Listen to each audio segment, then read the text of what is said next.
بسم اللہ الرحمن الرحیم. شروع اللہ کا نام لے کر جو بڑا مہربان نہایت رحم والا ہے.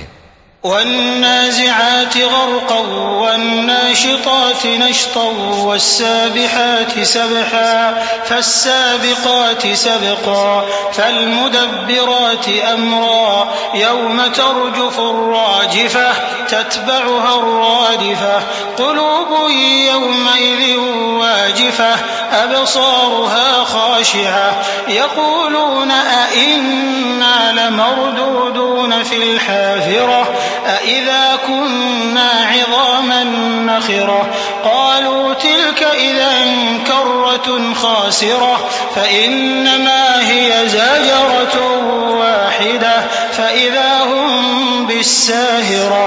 ان فرشتوں کی قسم جو ڈوب کر کافروں کی جان کھینچ لیتے ہیں اور ان کی جو مومنوں کی جان آسانی سے نکالتے ہیں اور ان کی جو تیرتے ہوئے جاتے ہیں پھر لپک کر آگے بڑھتے ہیں. پھر دنیا کے کاموں کا انتظام کرتے ہیں کہ وہ دن آ کر رہے گا جس دن وہ زلزلہ آئے گا، پھر اس کے پیچھے اور زلزلہ آئے گا. اس دن لوگوں کے دل خوف زدہ ہوں گے اور آنکھیں جھکی ہوئی. کافر کہتے ہیں کیا ہم الٹے پاؤں پھر لوٹیں گے؟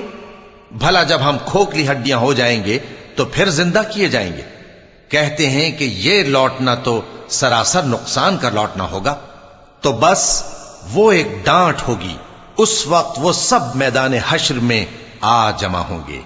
هل أتاك حديث موسى إذ ناداه ربه بالواد المقدس طوى اذهب إلى فرعون إنه طغى فقل هل لك إلى أن تزكى وأهديك إلى ربك فتخشى فأراه الآية الكبرى فكذب وعصى ثم أدبر يسعى فحشر فنادى فقال أنا ربكم الأعلى فأخذه الله نكال الآخرة والأولى إن في ذلك لعبرة لمن يخشى. بھلا تم کو موسیٰ کی حکایت پہنچی ہے جب ان کے پروردگار نے ان کو پاک میدان یعنی طویٰ میں پکارا اور حکم دیا کہ فرعون کے پاس جاؤ کہ وہ سرکش ہو رہا ہے. پھر اس سے کہو کہ کیا تو چاہتا ہے کہ پاک ہو جائے اور میں تجھے تیرے پروردگار کا رستہ بتاؤں تاکہ تجھ کو خوف پیدا ہو. غرض انہوں نے اس کو بہت بڑی نشانی دکھائی مگر اس نے جھٹلایا اور نہ مانا. پھر لوٹ گیا اور تدبیریں کرنے لگا. سو اس نے لوگوں کو اکٹھا کیا، پھر بلند آواز سے بولا سو کہنے لگا کہ تمہارا سب سے بڑا مالک میں ہوں. تو اللہ نے اس کو دنیا اور آخرت دونوں کے عذاب میں پکڑ لیا. جو شخص اللہ سے ڈر رکھتا ہے اس کے لیے اس قصے میں عبرت ہے. أأنتم أشد خلقا أم السماء بناها رفع سمكها فسواها وأغطش ليلها وأخرج ضحاها والأرض بعد ذلك دحاها أخرج منها ماءها ومرعاها والجبال أرساها متاعا لكم ولأنعامكم فإذا جاءت الطامة الكبرى يوم يتذكر الإنسان ما سعى وبرزت الجحيم لمن يرى فأما من طغى وآثر الحياة الدنيا فإن الجحيم هي المأوى. بھلا تمہارا بنانا مشکل ہے یا آسمان کا؟ اللہ نے اس کو بنایا، اس کی چھت کو اونچا کیا، پھر اسے برابر کر دیا، اور اسی نے رات تاریک بنائی اور دن کو دھوپ نکالی اور اس کے بعد زمین کو پھیلا دیا. اسی نے زمین میں سے اس کا پانی نکالا اور چارہ اگایا اور اس پر پہاڑوں کا بوجھ رکھ دیا. یہ سب کچھ تمہارے اور تمہارے مویشیوں کے فائدے کے لیے کیا.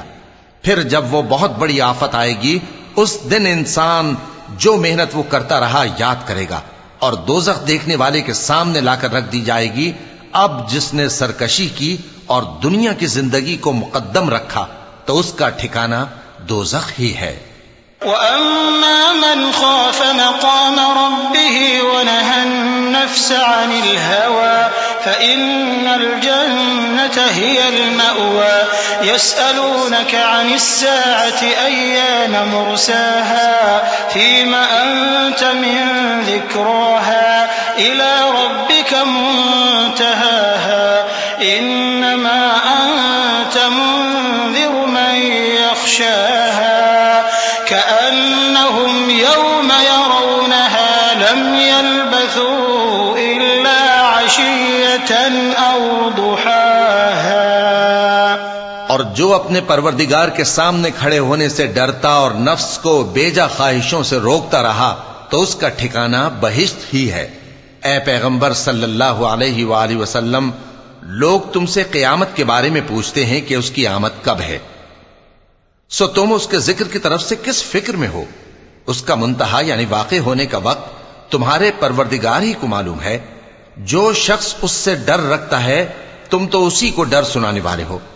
جب وہ اس کو دیکھیں گے تو ایسا خیال کریں گے کہ گویا دنیا میں صرف ایک شام یا ایک صبح رہے تھے.